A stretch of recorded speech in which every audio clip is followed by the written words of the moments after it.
What's going on, everybody? This is dkdynamite, and today we're going to be talking about the news. The Sledgehammer Games are working on multiple different projects and will be hiring over 100 plus developers over the next year. This news broke yesterday while I was live streaming. Once again, special thanks to everybody out there who's been supporting my streams lately. It's been a blast going for platinum in all Black Ops games, a fun mini-series while we await Call of Duty 2020. But we're going to be talking about how this news does affect Call of Duty 2020 and how this news also confirms some rumors that we heard from verified insiders about a free-to-play Call of Duty release that's supposed to be happening later next year. So, starting off here with the beginning of the article, as they said, the studio had a rough year in 2018 when both co-founders left the company and many developers left Sledgehammer to follow Condrey and Schofield to their respective new places. So, something identical actually happened back during the Modern Warfare 2 lawsuit days. So when Infinity Ward actually sued Activision, I believe the studio heads left Infinity Ward to go and form Respawn. They later made Titanfall, and many developers over at Infinity Ward also left to follow through with those respective studio heads. So something similar happened here with Sledgehammer after the release of World War II, and this lines up with what we officially heard from Charlie Intel. I think it was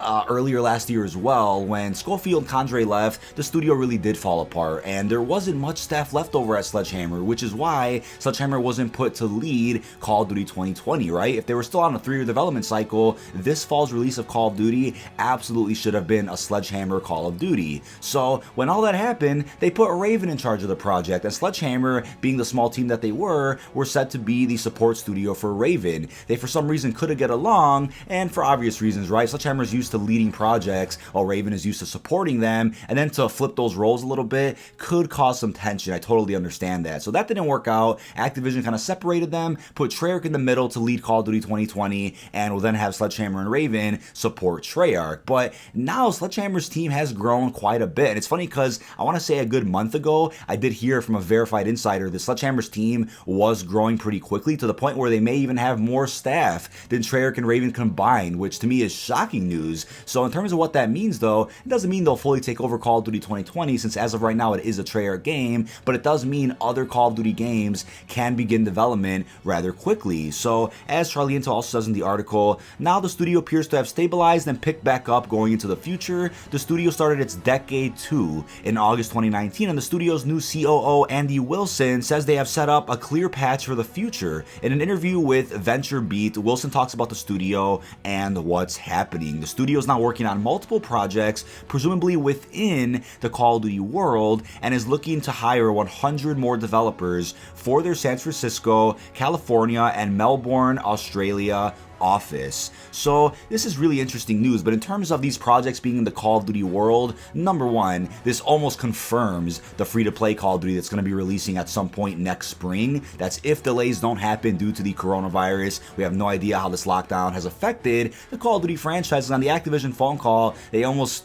kind of made it seem like it really hasn't affected the franchise at all. So I'm wondering if they'll stay true to that in the next couple of months or so. But with the free-to-play Call of Duty, as a bit of a recap, since I went over this in a recent video, the game is, I'm not sure if it's a battle royale or a multiplayer experience, but it's set to be pretty big. It's supposed to have building similar to FORTNITE. I'm not sure if that means similar building to War, the game mode back from World War II, and it's meant to be cross-gen from console and mobile. So you could definitely see the resemblance to FORTNITE with this project. And again, I'm not sure if it's a battle royale or not. I don't know if they really want to do that because Warzone is pretty damn popular. It's still hot. I'm assuming they'll keep the numbers as high as possible, at least for the next few months, as long as they keep up with live events and good updates. So I'm not sure if they want to release another battle royale on top of that.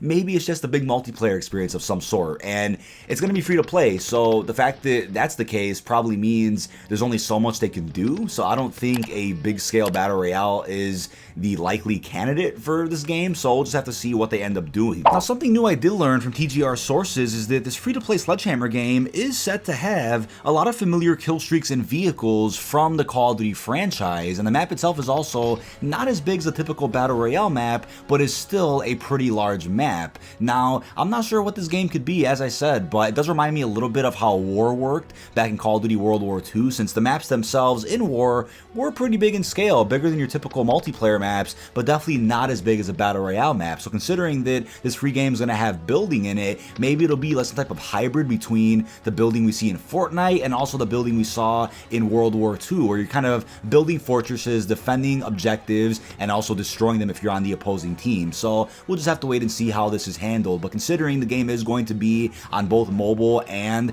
core platforms, it can't be that big, right? You know, Battle Royale exists in Call of Duty Mobile, and that's cool and all, but for this game to work across literally every platform possible, it has to be scaled appropriately. Now, hopefully you guys also enjoyed the World War II gameplay in the background. Once again, as I said the other day, there is a possibility that the game could be teased in both Black Ops 4 and World War II, considering Treyarch and Sledgehammer are working on this game together, so we could easily see teasers and bonuses, DLC weapons added to both games to hype everybody up if they're a fan of either World War II or Black Ops 4, and also to get the message across that they're going to combine essentially the best of both worlds with this upcoming release. With that news too, if they're working on multiple projects, that almost also confirms that they can't really fully focus on Call of Duty 2020, but if the team is big enough, they could split up the team into maybe 2 or 3 sections, where once again you have one section working on COD 2020 with Treyarch, one section working on this free-to-play game, and a third section working on whatever other projects they have planned, whether they're Call of Duty related or not.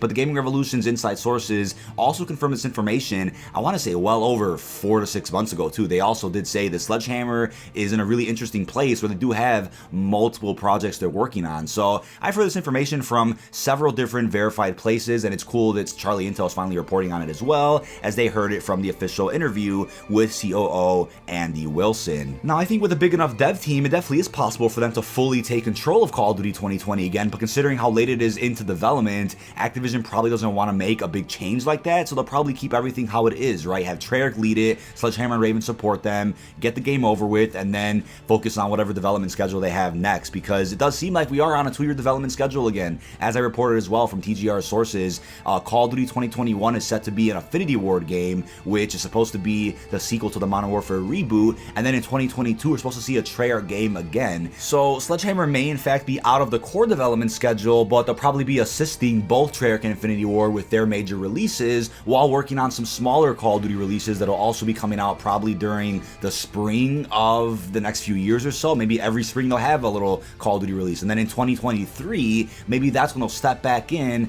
as a lead studio in an official Call of Duty project that releases in the fall as usual. We just don't know what's happening, but maybe this is all a test. Maybe Activision's like, alright, you guys are gathering a pretty big team, why don't you support Treyarch and Infinity Ward for the next few years, work on this free-to-play game, get all that done, and then maybe our trust will be earned back, and you can work on your own Call of Duty again, right? We have to, gain some trust from all these new people that are working over at Sledgehammer Games. So maybe that's what's happening. We just have no idea, but I'm sure we'll hear more about this once Call of Duty 2020 does officially release, or at least gets announced. Maybe we'll hear more about the development process behind how Treyarch teamed up with both Sledgehammer and Raven. But something else I wanted to read for you guys, which I actually haven't read in a video before, is more information about Call of Duty Vietnam, which was internally titled Fog of War, the canceled Call of Duty that Sledgehammer was actually making all by themselves before the release of Modern Warfare 3. It was stated to be taking place in the 1960s and 70s in Cambodia, Vietnam, and Laos. The game was planned to be an action-adventure genre and would have been the first